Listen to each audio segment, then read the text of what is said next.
Assalamualaikum warahmatullahi wabarakatuh. Hai, apa kabar? Namaku Ahmad Sofiyuddin Solihin. Saya berasal dari jurusan Komunikasi Penyiaran Islam. Pada kali ini saya akan menerangkan tentang hakikat dakwah.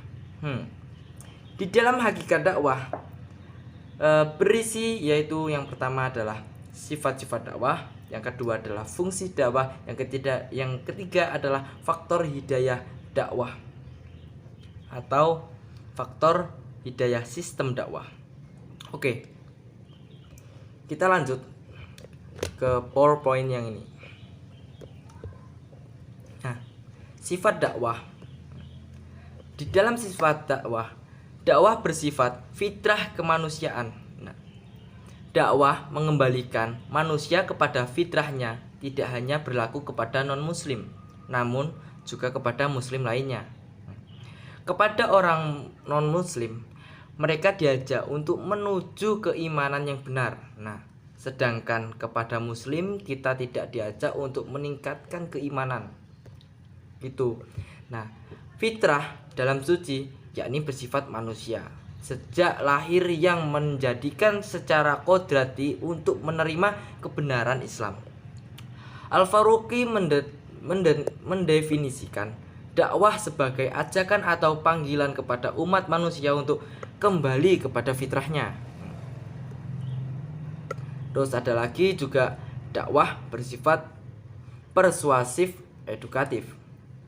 Apa sih itu? Nah, dakwah bersifat persuasif dimaknai sebagai upaya untuk mempengaruhi manusia untuk menjalankan agama sesuai dengan kesadaran dan kemauannya diri sendiri. Jadi tidak ada paksaan di sini ya. Sedangkan dakwah edukatif adalah selalu berusaha mendidik manusia ke jalan yang benar. Perlu diingat seorang pendakwah mendidik tanpa memaksa. Jadi kalau dakwah itu tidak ada paksaan. Jadi aku dakwah, aku tuh cuman mengingatkan awakmu, cuman mengajak kamu, tapi tidak memaksa kamu. Itu tergantung dengan dirimu sendiri. Gitu maksudnya. Oke, lanjut. Nah, di sini ada dakwah bersifat pembebasan. Jadi bebas gitu ya. Nah, maksudnya itu dakwah bersifat pembebasan diartikan sebagai bebas atau bentuk ajakan yang bisa dilakukan terhadap muslim maupun non-muslim serta bentuk pembebasan akan pemilihan umat bahwa tidak ada paksaan untuk harus menerima ajakan dakwah. Jadi tergantung dirimu sendiri. Kalau saya cuma bisa mengajak, tapi saya tidak memaksa gitu. Allah telah menegaskan untuk selalu mematuhi perintahnya melalui ajaran dakwah. Jadi dakwah itu cuman menyampaikan gitu, dakwah itu. Nah, terus manusia bebas dari hal yang akan membawanya ke jalan yang salah maupun jalan yang lebih baik di dunia serta bekal di akhirat. Paham kan? Nah, lanjut lagi, dakwah bersifat kasih sayang. Kalau ini dakwah di sini dinilai memiliki sifat sabar dan lembut. Lemah lembut sendiri dimaknai dalam penyampaian bahasa yang halus. Nah, jadi kalau dakwah itu dengan kata-kata yang lembut supaya tertarik gitulah. Jangan yang memaksa keluar itu jangan. Oke, lanjut lagi kita di sini. Nah, sikap saling menghormati akan timbul diikuti dengan rasa saling mengasihi semua makhluk ciptaan Allah. Nah, yang ketiga, seorang pendakwah harus menyampaikan pesan dakwahnya dengan kasih sayang, tidak memaksa hingga memaki ketika ada yang menolak ajakannya. Jadi kalau emang ditolak tuh ya udah, kita nggak usah memaki. Kalau dakwah tuh gitu. Kalau kamu mau ya ayo, kalau tidak ya udah kan gitu. Nah, yang lanjut nih, dakwah bersifat perdamaian. Setiap agama memiliki pendakwah yang membawa ajaran sama, yakni pendamaian. Sehingga setiap ajakan untuk berdakwah akan memiliki alur perdamaian sehingga dakwah bersifat perdamaian memiliki sifat yang tenang dan aman. Dakwah ini mengantar umat menjadi umat yang berakhlak akan membentuk kedamaian alam semesta. Jadi tujuannya itu untuk mempererat, untuk damai, tidak ada peperangan, tidak ada permusuhan, jugaan saling kasih sayang gitulah.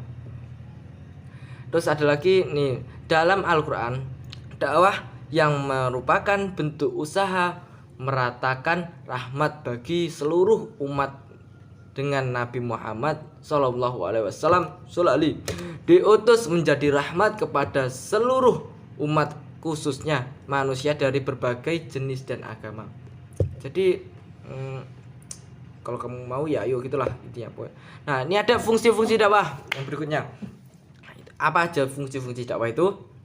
Next. Fungsi dakwah ada 4. Dakwah menurut ajaran Islam. Ini menurut ajaran Islam ya. Nah, ini yang pertama ini adalah mengesankan Tuhan pencipta alam semesta. Nah, fungsi alam dakwah Islam adalah memberikan penjelasan dan pemahaman kepada umat Islam agar menyebar Allah Subhanahu wa taala. Menyebar itu maksudnya kayak menyembah gitulah. Mungkin begitu. Kalau di sini tulisannya menyebar ya.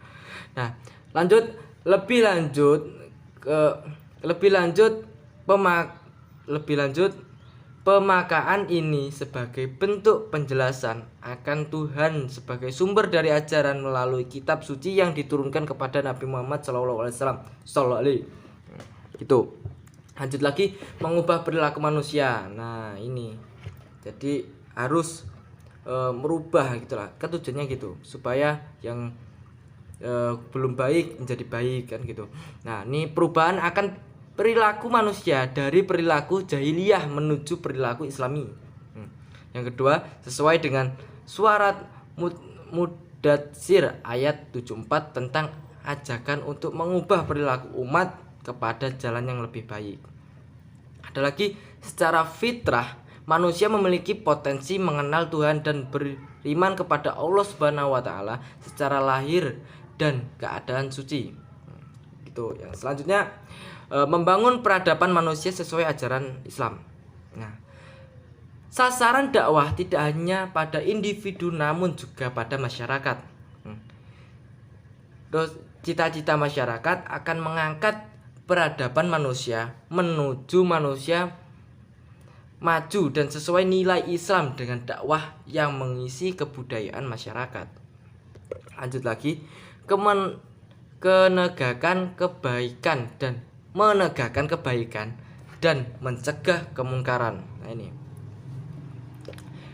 Dalam pergaulan sosial tidak dipungkiri adanya gesekan, benturan dan konflik antar sesama, termasuk di dalam perbuatan jahat atau buat sebagai pondasi kehidupan dan sistem individu. Nah, ada lagi juga, sesuai fitrah Allah, maka aku kepada manusia berupa fujur atau potensi kejahatan dan takwa potensi kebaikan. Nah, faktor hidayah dalam sistem dakwah. Terdapat 5 faktor, yakni hidayah ilham. Hidayah ilham itu apa? Hidayah ilham itu terbentuk sejak kita dilahirkan. Kita dituntun oleh Allah untuk memenuhi kebutuhan kita.